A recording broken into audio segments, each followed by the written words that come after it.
Olá, seja bem-vindo, seja bem-vinda a mais um vídeo no canal Ouvido Mágico. Esse é o segundo capítulo do livro O Cortiço, de Aloísio Azevedo, publicado pela primeira vez em 1890.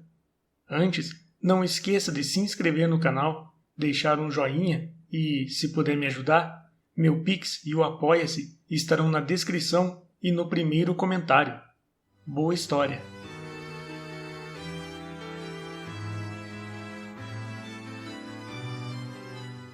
Capítulo 2. Durante 2 anos, o cortiço prosperou de dia para dia, ganhando forças, socando-se de gente, e ao lado o Miranda assustava-se, inquieto com aquela exuberância brutal de vida, aterrado defronte daquela floresta implacável que lhe crescia junto da casa, por debaixo das janelas, e cujas raízes piores e mais grossas do que serpentes minavam por toda a parte, ameaçando rebentar o chão em torno dela, rachando o solo e abalando tudo. Posto que lá na rua do hospício os seus negócios não corressem mal, custava-lhe a sofrer a escandalosa fortuna do vendeiro, aquele tipo, um miserável, um sujo que não pusera nunca um paletó e que vivia de cama e mesa com uma negra. À noite e aos domingos, ainda mais recrudescia o seu azedume quando ele, recolhendo-se fatigado do serviço, deixava-se ficar estendido numa preguiçosa junto à mesa da sala de jantar, e ouvia a contragosto o grosseiro rumor que vinha da estalagem numa exalação forte de animais cansados. Não podia chegar à janela sem receber no rosto aquele bafo quente e sensual que o embebedava com o seu fartum de bestas no coito. E depois, fechado no quarto de dormir, indiferente e habituado às torpezas carnais da mulher, isento já dos primitivos sobressaltos que lhe faziam a ele ferver o sangue e perder a tramontana, era ainda a prosperidade do vizinho o que lhe obsedava o espírito, enegrecendo-lhe a alma com um feio ressentimento de despeito.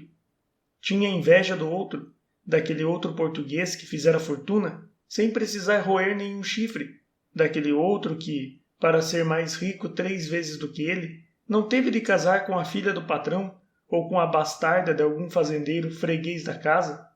Mas então, ele, Miranda, que se supunha a última expressão da ladinagem e da esperteza, ele, que logo depois do seu casamento, respondendo para Portugal a um ex-colega que o felicitava, dissera que o Brasil era uma cavalgadura carregada de dinheiro, cujas rédeas um homem fino empolgava facilmente, ele, que se tinha na conta de invencível matreiro, não passava afinal de um pedaço de asno comparado com o seu vizinho, pensara fazer-se senhor do Brasil e fizera-se escravo de uma brasileira mal-educada e sem escrúpulos de virtude. Imaginara-se talhado para grandes conquistas e não passava de uma vítima ridícula e sofredora. Sim, no fim de contas, qual fora a sua África? Enriquecera um pouco, é verdade, mas como? A que preço? Hipotecando-se a um diabo que lhe trouxera 80 contos de réis, mas incalculáveis milhões de desgostos e vergonhas. Arranjara a vida, sim, mas teve de aturar eternamente uma mulher que lhe odiava. E do que afinal lhe aproveitar tudo isso? Qual era afinal a sua grande existência? Do inferno da casa para o purgatório do trabalho, e vice-versa. Invejável sorte, não havia dúvida. Na dolorosa incerteza de que Zulmira fosse sua filha, o desgraçado nem sequer gozava o prazer de ser pai. Se ela, em vez de nascer de Estela, fora uma enjeitadinha recolhida por ele, é natural que a amasse e então a vida lhe correria de outro modo. Mas naquelas condições, a pobre criança nada mais representava que o documento vivo do ludíbrio materno, e o Miranda estendia até à inocentezinha o ódio que sustentava contra a esposa. Uma espiga, a tal da sua vida. Fui uma besta, resumiu ele em voz alta, apeando-se da cama, onde se havia recolhido inutilmente, e pôs-se a passear no quarto, sem vontade de dormir, sentindo que a febre daquela inveja lhe estorricava os miolos. Feliz e esperto era o João Romão, esse sim senhor, para esse que havia de ser a vida, filho da mãe que estava hoje tão livre e desembaraçado como no dia em que chegou da terra, sem um vintém de seu. Esse sim, que era moço e podia ainda gozar muito, porque quando mesmo viesse a casar, e a mulher lhe saísse uma outra Estela, era só mandá-la para o diabo com um pontapé. Podia fazê-lo. Para esse é que era o Brasil. Fui uma besta, repisava ele, sem conseguir conformar-se com a felicidade do vendeiro. Uma grandíssima. No fim de contas, que diabo possuo eu? Uma casa de negócio da qual não posso separar-me, sem comprometer o que lá está enterrado. Um capital metido numa rede de transações que não se liquidam nunca e cada vez mais se complicam e mais me grudam ao estupor dessa terra, onde deixarei a casca? Que tenho de meu, se a alma do meu crédito é o dote, que me trouxera aquela sem-vergonha e que a ela me prende como a peste da casa comercial me prende a esta costa da África? Foi da supuração fétida dessas ideias que se formou no coração vazio do Miranda um novo ideal, o título, faltando-lhe temperamento próprio para os vícios fortes que enchem a vida de um homem, sem família a quem amar, e sem imaginação para poder gozar com as prostitutas. O náufrago agarrou-se àquela tábua como um agonizante, consciente da morte que se apega à esperança de uma vida futura. A vaidade de Estela, que a princípio lhe tirava dos lábios incrédulos sorrisos de mofa, agora lhe comprazia à farta. Procurou capacitar-se de que ela, com efeito, herdara sangue nobre, que ele, por sua vez, se não o tinha herdado, trouxera-o por natureza própria, o que devia valer mais ainda, e desde então principiou a sonhar com um baronato, fazendo disso o objeto querido da sua existência, muito satisfeito no íntimo por ter afinal descoberto uma coisa em que podia empregar dinheiro, sem ter, nunca mais, de restituí-lo à mulher, nem ter de deixá-lo a pessoa alguma. Semelhante preocupação modificou-o em extremo, deu logo para fingir-se escravo das conveniências, afetando escrúpulos sociais, impertigando-se quanto podia e disfarçando a sua inveja pelo vizinho com um desdenhoso ar de superioridade condescendente.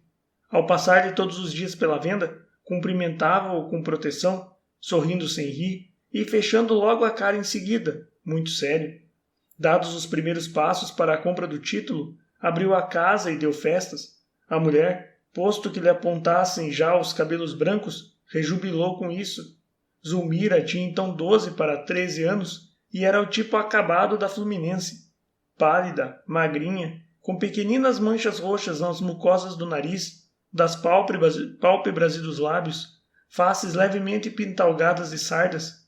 Respirava o tom úmido das flores noturnas, uma brancura fria de magnólia, cabelos castanhos claros, mãos quase transparentes, unhas moles e curtas, como as da mãe, dentes pouco mais claros do que a cútis do rosto, pés pequenos, quadril estreito, mas os olhos grandes, negros, vivos e maliciosos.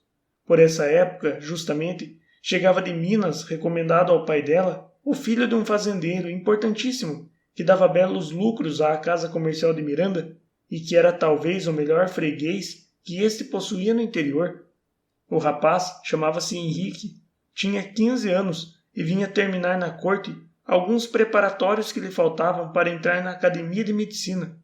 Miranda hospedou-o no seu sobrado da Rua do Hospício, mas o estudante queixou-se no fim de alguns dias de que aí ficava mal acomodado, e o negociante, a quem não convinha desagradar-lhe, carregou com ele para a sua residência particular de Botafogo. Henrique era bonitinho, cheio de acanhamentos, com umas delicadezas de menina, parecia muito cuidadoso dos seus estudos e tão pouco extravagante e gastador que não despendia um vintém fora das necessidades de primeira urgência.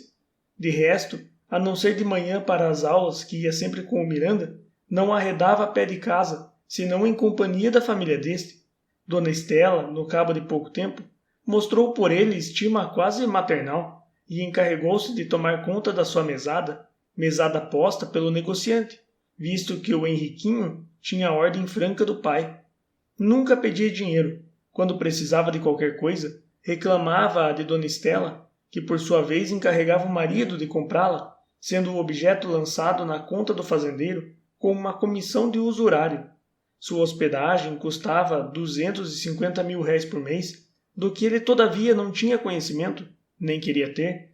Nada lhe faltava, e os criados da casa o respeitavam como a um filho do próprio senhor. À noite, às vezes, quando o tempo estava bom, Dona Estela saía com ele, a filha e o moleque, o Valentim, a darem uma volta até a praia, e, em tendo convite para qualquer festa em casa das amigas, levava-o em sua companhia. A criadagem da família do Miranda compunha-se de Isaura, mulata ainda moça, moleirona e tola, que gastava todo o vintenzinho que pilhava em comprar capilé na venda de João Romão. Uma negrinha virgem chamada Leonor, muito ligeira e viva, lisa e seca como um moleque, conhecendo de orelha, sem lhe faltar um termo, a vasta tecnologia da obscenidade e dizendo, sempre que os caixeiros ou os fregueses da taverna, só para mexer com ela, lhe davam atracações: "Olha que me queixa ao juiz de Orfe." E finalmente o tal Valentim, filho de uma escrava que foi de Dona Estela e a quem esta havia alforriado. A mulher do Miranda tinha por este moleque uma afeição sem limites, dava-lhe toda a liberdade, dinheiro, presentes, levava-o consigo a passeio, trazia-o bem vestido e muitas vezes chegou a fazer ciúmes à filha, de tão solícita que se mostrava com ele, pois se a caprichosa senhora ralhava com Zulmira por causa do negrinho, pois se quando se queixavam os dois, um contra o outro, ela nunca dava razão à filha, pois se o que havia de melhor na casa era para o Valentim, pois se quando foi este atacado de bexigas e o Miranda, apesar das súplicas e dos protestos da esposa, mandou-o para um hospital, Dona Estela chorava todos os dias e durante a ausência dele não tocou piano, nem cantou, nem mostrou os dentes a ninguém, e o pobre Miranda, se não queria sofrer impertinências da mulher e ouvir-se insaborias defronte dos criados, tinha de dar ao moleque toda a consideração e fazer-lhe humildemente todas as vontades. Havia ainda, sob as telhas do negociante, um outro hóspede além do Henrique, o velho Botelho. Este, porém, na qualidade de parasita.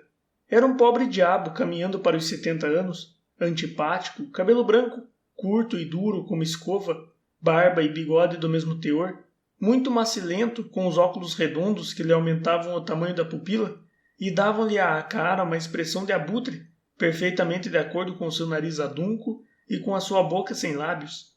Viam-se-lhe ainda todos os dentes, mas tão gastos que pareciam limados até ao meio. Andava sempre de preto, com um guarda-chuva debaixo do braço e um chapéu de braga enterrado nas orelhas. Fora em seu tempo empregado do comércio, depois corretor de escravos. Contava mesmo que estivera mais de uma vez na África negociando negros por sua conta. Atirou-se muito às especulações durante a Guerra do Paraguai, ainda ganhara forte, chegando a ser bem rico, mas a roda desandou e, de malogro em malogro, foi-lhe escapando tudo por entre as suas garras de ave de rapina. E agora, coitado, já velho, comido de desilusões, cheio de hemorroidas, via-se totalmente sem recursos e vegetava à sombra do Miranda, com quem por muitos anos trabalhou em rapaz, sob as ordens do mesmo patrão, e de quem se conservara amigo, a princípio por acaso, e mais tarde por necessidade. Devorava-o noite e dia uma implacável amargura, uma surda tristeza de vencido, um desespero impotente contra tudo e contra todos, por não lhe ter sido possível empolgar o mundo com as suas mãos, hoje inúteis e trêmulas, e como seu estado atual de miséria não lhe permitia abrir contra ninguém o bico, desabafava vituperando as ideias da época. Assim eram às vezes muito quentes as sobremesas do Miranda, quando, entre outros assuntos palpitantes, vinha à discussão o movimento abolicionista que principiava a formar-se em torno da Lei Rio Branco. Então o Botelho ficava possesso e vomitava frases terríveis para a direita e para a esquerda, como quem dispara tiros sem fazer alvo, e vociferava imprecações, aproveitando daquela válvula para desafogar o velho ódio acumulado dentro dele. "Bandidos!" berrava apoplético. "Cáfila de salteadores!" E o seu rancor irradiava-lhe dos olhos em setas envenenadas, procurando cravar-se em todas as brancuras e em todas as claridades, a virtude, a beleza, o talento, a mocidade, a força, a saúde e principalmente a fortuna. Eis o que ele não perdoava a ninguém, amaldiçoando todo aquele que conseguia o que ele não obtivera, que gozava o que ele não desfrutara, que sabia o que ele não aprendera, e, para individualizar o objeto do seu ódio, voltava-se contra o Brasil, essa terra que, na sua opinião, só tinha uma serventia, enriquecer os portugueses, e que, no entanto, o deixara a ele na penúria. Seus dias eram consumidos do seguinte modo: acordava às 8 da manhã, lavava-se mesmo no quarto com uma toalha molhada em espírito de vinho, depois ia ler os jornais para a sala de jantar, à espera do almoço, almoçava e saía, tomava o bonde e ia direitinho para uma charutaria da Rua do Ouvidor, onde costumava ficar assentado até as horas do jantar, entretido a dizer mal das pessoas que passavam lá fora, defronte dele. Tinha a pretensão de conhecer todo o Rio de Janeiro e os podres de cada um em particular. Às vezes, Dona Estela encarregava-o de fazer pequenas compras de armarinho, o que o Botelho desempenhava melhor que ninguém. Mas a sua grande paixão, o seu fraco, era a farda. Adorava tudo o que dissesse respeito a militarismo, posto que tivera sempre invencível medo às armas de qualquer espécie, mormente as de fogo. Não podia ouvir disparar perto de si uma espingarda. Entusiasmava-se, porém, com tudo que cheirasse a guerra. A presença de um oficial em grande uniforme tirava-lhe lágrimas de comoção.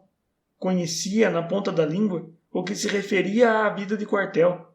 Distinguia ao primeiro lance de olhos o posto e o corpo a que pertencia qualquer soldado, e apesar de seus achaques, era ouvir tocar na rua a corneta ou o tambor conduzindo o batalhão, ficava logo no ar, e muita vez, quando dava por si, fazia parte dos que acompanhavam a tropa. Então, não tornava para casa enquanto os militares não se recolhessem.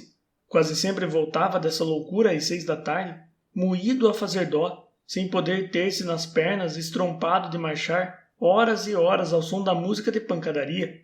E o mais interessante é que ele, ao vir-lhe a reação, revoltava-se furioso contra o maldito comandante que o obrigava àquela estopada, levando o batalhão por uma infinidade de ruas e fazendo de propósito o caminho mais longo.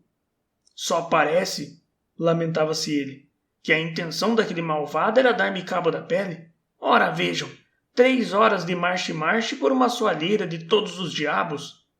Uma das birras mais cômicas do Botelho era o seu ódio pelo Valentim. O moleque causava de febre com as suas petulâncias de mimalho, e velhaco, percebendo quando elas o irritavam, ainda mais abusava, seguro na proteção de Dona Estela. O parasita de muito que o teria estrangulado, se não o fora a necessidade de agradar à dona da casa. Botelho conhecia as faltas de Estela como as palmas da própria mão. O Miranda mesmo, que o ouvia em conta de amigo fiel, muitas e muitas vezes lhes confiara em ocasiões desesperadas de desabafo, declarando francamente o quanto no íntimo a desprezava e a razão por que a não a punha na rua aos pontapés. E o Botelho dava-lhe toda a razão. Entendia também que os sérios interesses comerciais estavam acima de tudo. Uma mulher naquelas condições, dizia ele convicto, representa nada menos que o capital, e um capital, em caso nenhum, a gente despreza. Agora você o que devia era nunca chegar-se para ela. Ora, explicava o marido, eu me sirvo dela como quem se serve de uma escarradeira. O parasita, feliz por ver quanto o amigo aviltava a mulher, concordava em tudo plenamente, dando-lhe um carinhoso abraço de admiração, mas por outro lado, quando ouvia Estela falar do marido, com infinito desdém e até com asco, ainda mais resplandecia de contente. Você quer saber? Afirmava ela. Eu bem percebo quando aquele traste do senhor meu marido me detesta, mas isso tanto se me dá como a primeira camisa que vesti. Desgraçadamente para nós, mulheres de sociedade, não podemos viver sem esposo quando somos casadas, de forma que tenho de aturar o que me caiu em sorte, quer goste dele, quer não goste. Juro-lhe, porém, que, se consinto que o Miranda se chegue às vezes para mim, é porque entendo que paga mais a pena ceder do que puxar discussão com uma besta daquela ordem.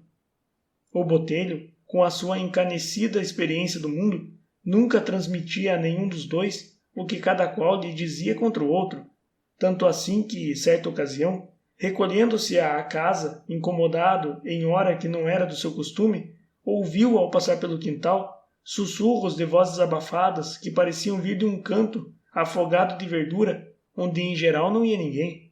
Encaminhou-se para lá, em bicos de pés, e sem ser percebido, descobriu Estela entalada entre o muro e o Henrique. Deixou-se ficar espiando, sem tugir nem mugir, e só quando os dois se separaram foi que ele se mostrou. A senhora soltou um pequeno grito, e o rapaz, de vermelho que estava, fez-se cor de cera, mas o botelho procurou tranquilizá-los, dizendo em voz amiga e misteriosa: "Isso é uma imprudência o que vocês estão fazendo. Estas coisas não é deste modo que se arranjam. Assim como fui eu, podia ser outra pessoa, pois numa casa em que há tantos quartos, é lá preciso vir meterem-se nesse canto do quintal?" "Nós não estávamos fazendo nada", disse Stella, recuperando o sangue frio. "Ah", tornou o velho, aparentando sumo respeito. "Então desculpe, pensei que estivessem. E olhe que, se assim fosse, para mim seria o mesmo, porque acho isso a coisa mais natural do mundo, e entendo que desta vida a gente só leva o que come. Se vi, creia, foi como se nada visse, porque nada tem a cheirar com a vida de cada um. A senhora está moça, está na força dos anos, seu marido não a satisfaz, é justo que o substitua por outro. Ah, isto é, o mundo, e se é torto, não fomos nós que o fizemos torto. Até certa idade todos temos dentro um bichinho carpinteiro que é preciso matar antes que ele nos mate. Não lhes doam as mãos, apenas acho que para outra vez devem ter um pouquinho mais de cuidado e... Está bom, basta, ordenou Stella. Perdão, eu, se digo isto é para deixá-los bem tranquilos a meu respeito. Não quero nem por sombra que se persuadam de que... O Henrique atalhou com a voz ainda comovida. Mas acredite, seu botelho, que... O velho interrompeu também, por sua vez, passando-lhe a mão no ombro e afastando-o consigo. Não tenha receio, que não o comprometerei, menino. E como já estivessem distantes de Stella, segredou-lhe em tom protetor. Não torne a fazer isto assim, que você se estraga. Olhe como lhe tremem as pernas. Dona Stella acompanhou-os à distância vagarosamente, afetando preocupação em compor um ramalhete, cujas flores ela ia colhendo com muita graça, ora toda vergada sobre as plantas rasteiras, ora pondo-se na pontinha dos pés para alcançar os heliotrópios e os manacás. Henrique seguiu o botelho até o quarto deste, conversando sem mudar de assunto. Você então não fala nisto, hein? Jura? Perguntou-lhe. O velho tinha já declarado a rir que os pilhara em flagrante e que ficara bom tempo à espreita. Falar o quê, seu tolo? Pois então quem pensa você que eu sou? Só abrirei o bico se você me der motivo para isso. Mas estou convencido que não dará.